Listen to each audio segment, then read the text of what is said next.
die Sechsbrecher. Wenn der Motor so auffällt, dann musst du vorher ein bisschen mehr bremsen. Ne? Jetzt haben wir die Geschwindigkeit vom 6. Einfach holen.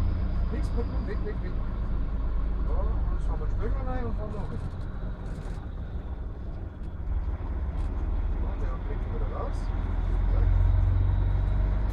Dann saft Gas. Rechte Seite an die Tür. Und ausschalten.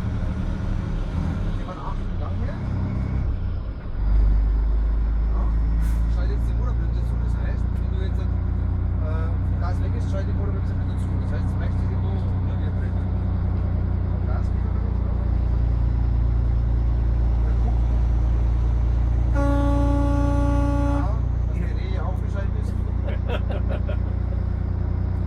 Schon in Taub. Jetzt bist du Gas weg. Merkst du, wie die Motorbremse kommt? Nein, wenn du wieder ans Gas gehst, schaltet sie wieder weg. Ne?